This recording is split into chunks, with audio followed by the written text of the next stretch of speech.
Hi, I am John Hoffman. I am the author of Getting to Healthy, Making the Transition to Eating Real Food, available on Amazon.com. Is there safety and security in doing what everyone else is doing in society? Are we out of harm's way if we just run with the herd? Aren't we more in danger of being picked off by a predator if we roam outside the protection of the group? While this may be true of wild animals that travel in herds on the African plains, it doesn't necessarily hold true for many human behaviors. Take smoking, for example. A few decades ago in the mid-1960s, if you ran with the herd, you would have been smoking cigarettes, along with 40% of the rest of the population. Cigarette companies ran ads suggesting that smoking made you a member of an elite, sophisticated subgroup of society, and some doctors supported smoking. But if you ran with the pack back then, you are now likely suffering from serious heart disease, one or more of a dozen cancers, stroke, COPD, or some other serious illness, which has crippled your life, restricted your freedom, and even led to premature death. Stock market investors know the dangers of the herd mentality.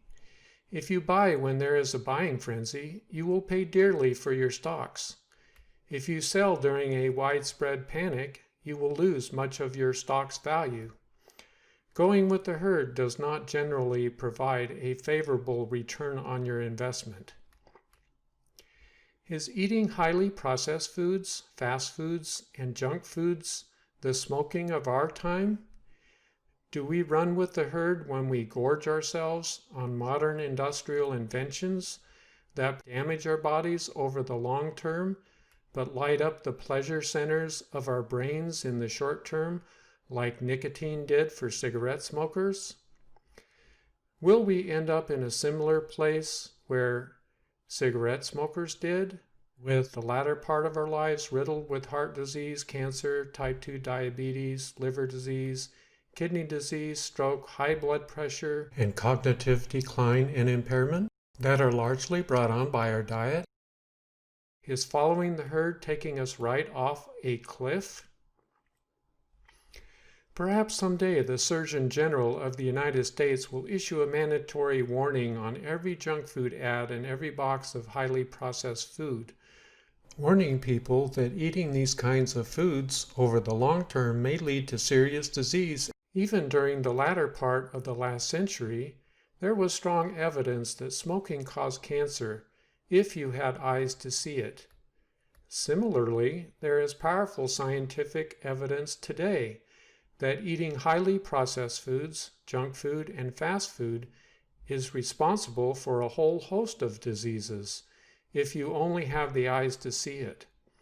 You can acquire that knowledge by reading books authored by nutritional experts like Dr. Michael Greger and Dr. Joel Fuhrman.